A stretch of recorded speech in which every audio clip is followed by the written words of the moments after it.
وبيبدأ فيلمنا باقتحام مجموعة من القراصنة الصوماليين لسفينة تجارية اسمها جواندوج، وبتبقى السفينة تابعة لجمهورية الصين، وبيهجموا بعض من أفراد القراصنة على السفينة وبياخدوا كل اللي عليها رهائن. وبيروح قائد السفينة يبلغ القوات البحرية الصينية بإن هم تعرضوا للهجوم من القراصنة وبيطلب منهم الدعم، وبيحاول طاقم السفينة يضرب النار على القراصنة ويوقف الهجوم، لكن القراصنة الصوماليين بيقدروا يسيطروا على السفينة بالكامل وبياخدوا كل اللي عليها رهائن، وبيوجهوا السفينة للمياه الإقليمية الصومالية. في الوقت ده بيوصل فريق البحرية جاي لونج بطيارة هليكوبتر وبيطلبوا من القراصنة يوقفوا السفينة، لكن مفيش استجابة للأوامر. فبيبدأ القائد يانج هو وفريقه يقتحم السفينة علشان يقدر يوقفها قبل دخولها للمياه الإقليمية الصومالية. وبيعرف القائد يانج فريقه علشان يقدروا يحافظوا على سلامة الرهائن لازم يهجموا كفريق واحد. وبيطلب القائد من القناص لوشينج يتخلص من القراصنة اللي على السفينة، ويكون داخل مقصورة السفينة 3 قراصنة و15 رهينة. فبيبلغ القناص لوشينج القائد هيبدأ هجوم خلال 10 ثواني، وبيتجه بالطيارة ناحية مقصورة السفينة وبيبدأ الهجوم. وبيضرب القناص لوشينج طلقة بتصيب واحد من القراصنة في دماغه. في نفس الوقت بيهجم القائد يانج هو وفريقه على المقصورة وبيقتلوا الاتنين اللي موجودين داخل المقصورة وبيحرروا الرهائن. لكن بتكون في مشكلة مع الجنود، وهي ان مش عارفين يوقفوا السفينة، وخلال 5 دقايق لازم يتخلوا عن السفينة قبل ما تدخل المياه الصومالية. في نفس الوقت بيتخلص باقي الفريق من القراصنة وبيتواصلوا مع القائد يانج وبلغوه ان هم مش عارفين يوقفوا السفينة، فامرهم القائد يانج بتفجير محرك السفينة، ولو ما قدروش يفجروه يخلوا السفينة.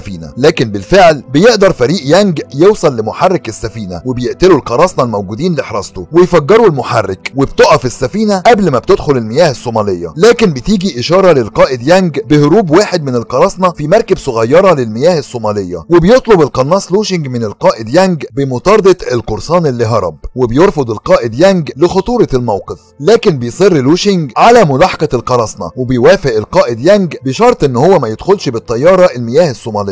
وبتبدأ بينهم مطاردة عنيفة، لكن بيتفاجئ لوشينج بمراكب قراصنة تانية في البحر، فبدأ يشتبك معاهم هو والمساعد بتاعه دونج لي، وبيقدروا يقتلوا عدد كبير منهم. لكن بيتصاب فجأة لوشينج برصاصة بتخترق عموده الفقري، وبيروح القائد يانج لفريقه علشان يطمنهم على صديقهم لوشينج وعرفهم ان هو بقى كويس وحالته مستقرة. ورفض القائد يعرفهم الحقيقة بإصابة صديقهم الخطيرة علشان ما يضعفش من عزيمتهم. بعدها بننتقل بالأحداث بعد أسبوع في الدار البيضاء في المغرب، وبنشوف الصحفية الصينية شيانان في مكتبها، وبيدخل عليها المساعد بتاعها وبيعرفها معلومات خطيرة عن شخص اسمه ويليام، وبيكون الشخص ده رئيس التطويرات في شركات الطاقة، وبيصنع مادة اسمها اليورانيوم وبيبيعها لبلاد أجنبية، لكن مازال بيحتفظ بأجزاء منها علشان يقدر يصنع 30 قنبلة من خلال مادة اليورانيوم. وعرفها ان السلسلة بتاعته بتحتوي على سر قادر يحول العالم لفوضى. بعدها بتروح شيانان لمكتب المدير وبتعرفه بكل المعلومات اللي قدرت تجمعها، ولازم تعمل تقرير صحفي علشان تفسد خطتهم وتفضحهم. لكن بيرفض المدير علشان خطورة الموقف وان الارهابيين بيتبعوا شيانان علشان يقتلوها. وبتنزل بعدها علشان تركب العربية بتاعتها، لكن بتكتشف ان الاسورة بتاعتها وقعت على الارض، وبترجع علشان تجيبها، لكن بتتفاجئ بانفجار العربية. بعدها بيجتمع القائد يانج مع القيادة المركزية في السفينة، وبتجيله أوامر يتوجه هو وفريقه لمدينة يواير لإخلاء 130 مواطن صيني، وده علشان الحرب الموجودة في المدينة وسيطرة جماعة زاكا الإرهابية على المدينة. وبيبدأ الفريق يستعد للمهمة وبيجهزوا الأسلحة والذخيرة، وبيوصل شونغ جو القناص البديل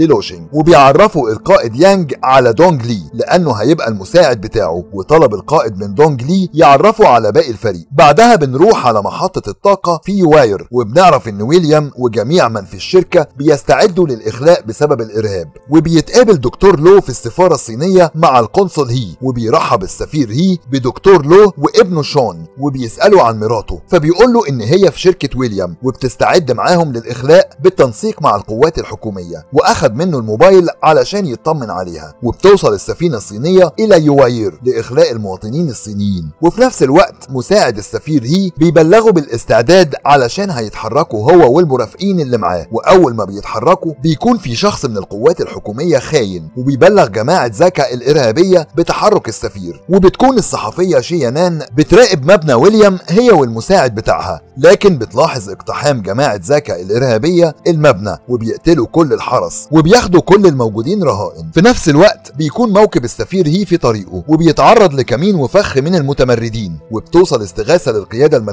وبيتم تبليغ القائد يانج بالمهمه لانقاذ السفير والمرافقين اللي معاه. وبيتحرك الفريق لموقع السفير. بعدها بنشوف الصحفيه شيانان هي والمساعد الخاص بيها في موقع شركه ويليام، وبتكون مجموعه من الارهابيين سيطروا على الرهائن في عربيه واحده، فبتقدر تتخلص من الارهابيين هي والرهائن وبيهربوا، لكن بتلاحقهم عربيات زكا الارهابيه وبيقدروا يتخلصوا من بعض الرهائن وبيقتلوهم. وبيكون القائد يانج وفريقه وصلوا لمكان السفير وبداوا يشتبكوا مع الارهابيين. بعدها بيطلعوا فوق مبنى وبينطوا من على مبنى السفير الصيني اللي بيحتمي فيه من الارهابيين، وبيدخلوا المبنى وبيقتلوا كل اللي فيه من مجموعه زكا وبيحرروا السفير والمرافقين اللي معاه. وبيروح القائد يانج يساعد باقي الفريق وبيقدروا يتخلصوا من اعداد كبيره من الارهابيين. وبيلاحظ القناص شونغو عربيه مفخخه في اتجاه القوات الحكوميه والصينيه، لكن بيقدر القناص شونغو يقتل واحد من الارهابيين قبل ما يفجرها. وبيلاحظ واحد من القوات الحكوميه واحد مدني داخل العربيه المفخخه، وده بسبب استخدام جماعه زكا الارهابيه بتفخيخ المدنيين وتفجيرهم. فبيتم وقف اطلاق النار من القوات الحكوميه، وبيروح جندي صيني من فريق القائد يانج للعربيه المفخخه وبيقدر يفصل القنبله وبيحرر الراجل المدني وبينقذه. بعدها بنشوف الصحفيه شيانان وهي بتفوق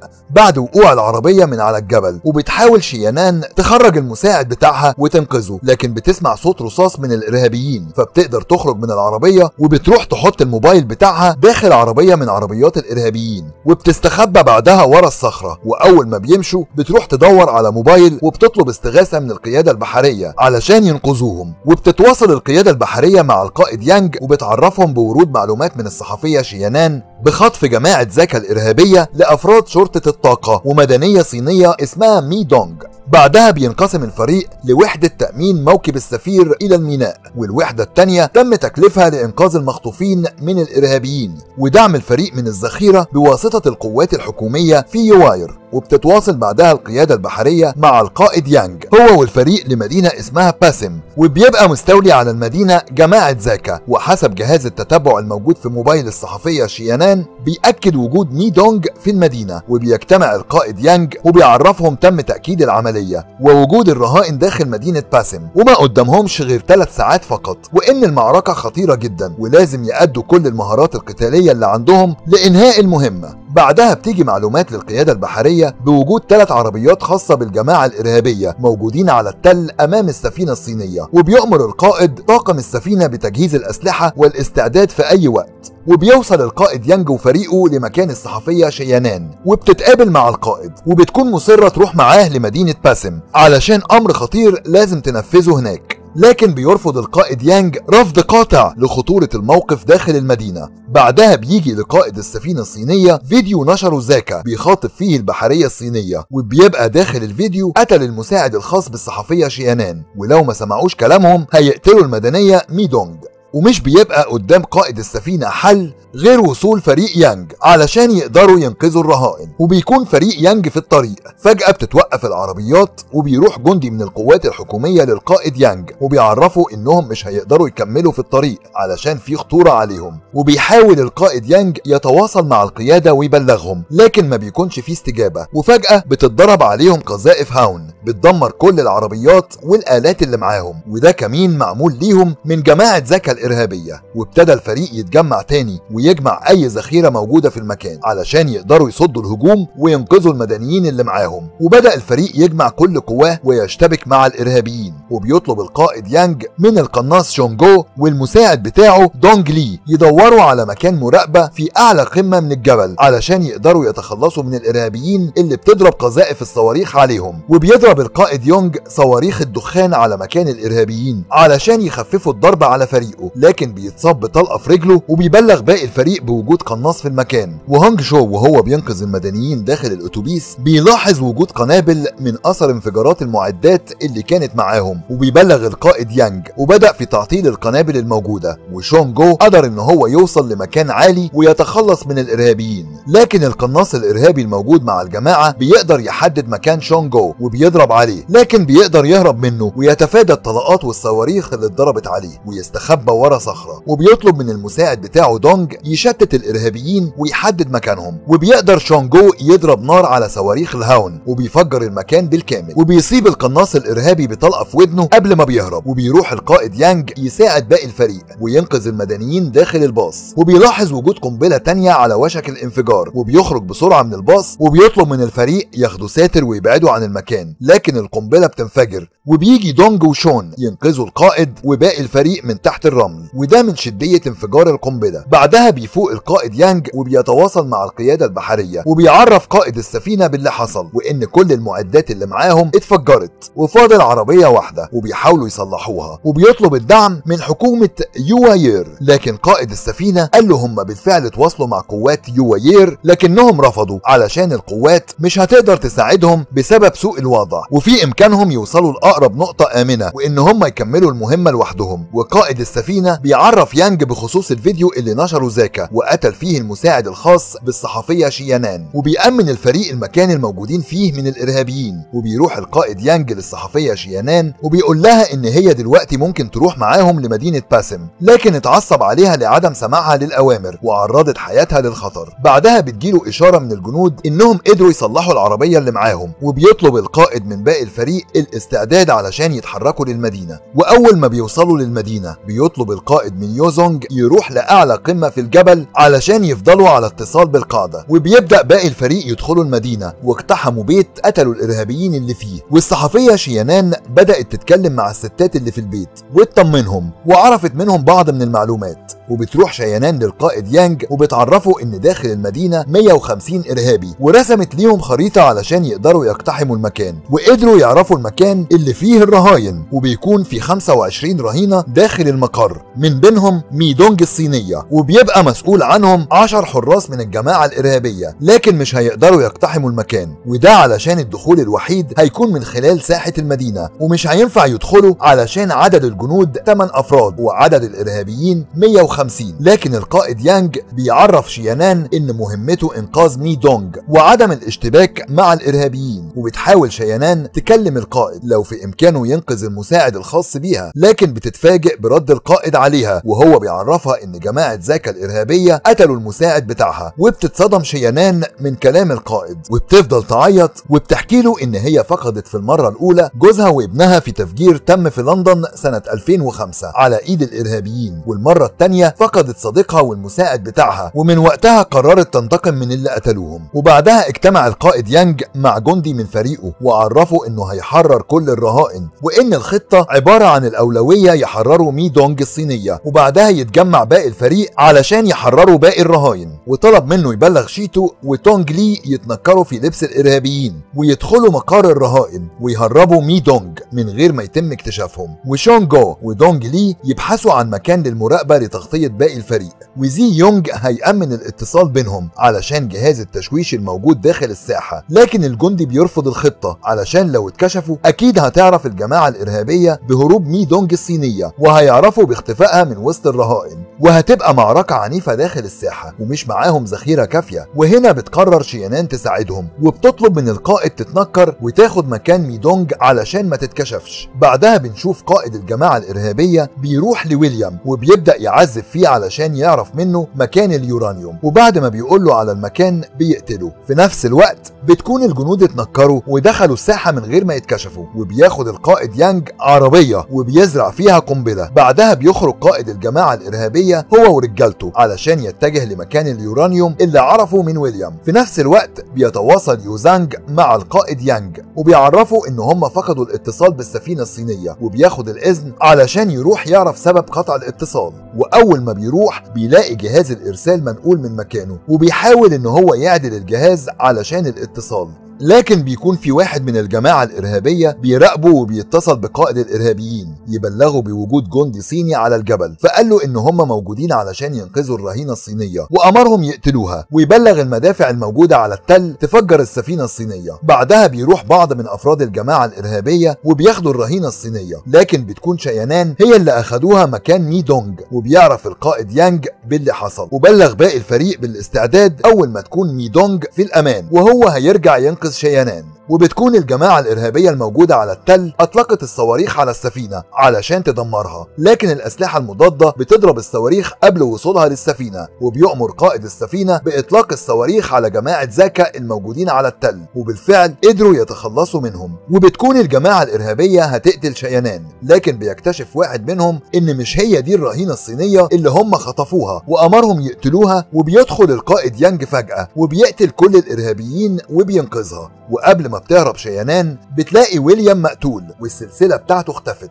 بعدها بتنفجر عجلة من عربية شيتو ومي دونج، وبيلاحظ واحد من الجماعة الإرهابية وبيوقف العربية علشان يغير عجلة العربية، وبكده هيتكشفوا وبيبدأ الاشتباك بينهم. وقدر الفريق يقتل عدد كبير من الإرهابيين، والقناص شون جو قدر يغطي الساحة بالكامل وقدر يتخلص من عدد كبير منهم. لكن بيلاحظ القناص الإرهابي وبيقدر يحدد موقعهم وبيصيب شون جو ودونج لي، وبيطلب شون من دونج يحدد مكان القناص الإرهابي علشان يقدر يقتله. وبتحاول الجماعة الإرهابية تحاصر فريق يانج علشان يقتلوهم، وبيطلب القائد يانج يرجع لمقر الرهائن ويحررهم قبل ما الجماعة الإرهابية تقتلهم. وبيقدر يستولى يوزانج على دبابة داخل الساحة وضرب قذائف على الإرهابيين وتخلص من عدد كبير منهم ودمر المكان بالكامل. وقدروا يستولوا على عربية تانية علشان يقدروا يهربوا من الساحة ويخرجوا منها. وبيأمر القائد يانج يوزونج يتواصل مع القاعدة ويهرب واحد من الرهائن معاه وينتظر باقي الأوامر، لكن بيتفاجئ يوزونج بالإرهابيين وبيتصاب في رجله وبيرمي قنبلة عليهم علشان يتخلص منهم، وبيحاول ياخد السلاح وبيضغط على مكان إصابة يوزونج علشان يقدر يقتله، لكن بيجمع قواه ويقدر يخلص على الإرهابي وهو مصاب. بس واحد من الإرهابيين بيكون لسه عايش، وقبل ما بيموت بيضرب نار على يوزونج وبيقتله. ودونج لي بيقدر يحدد مكان القناص الإرهابي وبيحاول يتواصل مع شون جو، لكن مفيش استجابة بسبب قطع الاتصال. وعلشان يلفت نظر شون جو بدأ يضرب الرصاص على مكان القناص الإرهابي، وبالفعل بيقدر شون يحدد مكانه ويقتله. وبيحاول باقي الفريق يهربوا بالرهينة الصينية، لكن بتطاردهم عربيات الجماعة الإرهابية وبيشتبكوا معاهم. لكن شيتو بيتصاب في وشه إصابة خطيرة، لكن مش بيتأثر بالإصابة وبدأ يقاتل معاهم تاني. وبيدخلوا لمكان علشان يحتموا فيه، وبتحاول الجماعة الإرهابية يقتحموا البيت علشان يخلصوا عليهم وبيرموا عليهم بعض من القنابل، وبياخدها جندي من الفريق وبيرميها من الشباك، لكن دراعه بيتقطع من انفجار القنبلة. في نفس الوقت بيتصاب شيتو برصاصة تانية في رقبته، وبتحاول لي تونج تساعده لكنه بيموت وبتحزن جدا وبتفضل تعيط ومتأثرة بموت صديقها. وقبل ما يموت يوزونج بيوصل جهاز الإشارة وبيرجع الاتصال تاني، وبيقدر يحدد القناص شون جو هو ودونج لي مكان باقي الفريق، وبالفعل بيقدروا يوصلوا ليهم وبيقتلوا الإرهابيين اللي محاصرين المكان. بعدها بنشوف القائد يانج وهونج شو بالدبابة في الصحراء في ملحمة مع الإرهابيين، لكن الدروع المضادة للدبابات بتحميهم، وبتتصاب دبابة القائد يانج بقذيفة من الإرهابيين. وبيلاحظ القائد بقدوم عاصفة رملية وبيقرر يدخلها لحمايتهم، وبينزل شو هونج علشان يتخلص من باقي الإرهابيين وبدأ يقتل فيهم واحد ورا التاني. وبيروح القائد يانج علشان يساعده، وبتكون معاه شينان وبتاخد سلاح وبتقدر تقتل واحد منهم، لكنها بتتصاب بطلقة في كتفها. وبتوصل فجأة طيارة صينية وبتضرب الدبابة وبتقتل في باقي الإرهابيين، وبتوصل القوات الصينية وبتنقل جثث الجنود والجرحى. بعدها بيتجمع القائد مع باقي فريقه وبيعرفهم ان مشكلة الكعكة الصفراء وأزمتها لسه ما خلصتش، وان الإرهابيين بيحاولوا يبحثوا عن مادة اليورانيوم. وعرفهم القائد بان المهمة لسه ما تصرحش بيها وهيتم تنفيذها انتقاما لأصدقائهم. وبيوصلوا لموقع الإرهابيين وبيراقبهم القناص شون جو ودونج لي، وبيقدروا يسيطروا على برج المراقبة، وبتقدر لو تونج ويانج يتسللوا لتحت عربية وبيوصلوا لمكان الجماعة الإرهابية، وبيتقابل قائد الجماعة مع واحد من جيش يواير وبيديله السلسلة الخاصة بويليام، وبيجي اتصال لقائد الجماعة بيأمره بقتل كل الموجودين من حكومة يواير، وبالفعل بيأمر قائد الجماعة رجالته يقتلوهم، وبيتواصل القائد ينج مع فريقه وبيعرفهم حصل تغيير في الخطة، وأمر لي تونج تستولى على الطيارة، وأول ما بتدخل الطيارة بيشتبك معاها واحد من الإرهابيين لكنها قدرت تقتله. في نفس الوقت شون ودونج بيحاولوا يقتلوا باقي الإرهابيين علشان القائد يانج قدر يخطف القائد بتاعهم، لكن بتوصل طيارة وبتدمر البرج بالكامل، وبيقدر واحد من الإرهابيين يمسك لي تونج، وبيروح دونج لي يطمن على شون وبياخد سلاحه مكانه، لكن بيكون الإرهابي بيهدد القائد يانج يحرر القائد بتاعهم وإلا هيقتل لي تونج، ويقدر دونج لي يستخدم سلاح شون وبيقتل الإرهابي. وقتها قائد الجماعة الإرهابية ضغط على سلاح يانج وقتل نفسه، وبيحاولوا يقتلوا يانج لكن لي تونج بتضرب صاروخ على الطيارة وبتفجرها، وبيقدروا ياخدوا عربية وبيوصلوا للطيارة قبل ما جيش المتمردين يوصل ليهم، وبتنجح المهمة. وبكده يكون فيلمنا خلص، وما تنساش تزورنا في القناة هتلاقي ملخصات هتعجبك، وما تنساش تشترك في القناة وتفعل زر الجرس، ولو في فيلم عاوزني ألخصه اكتبه في التعليقات. سلام.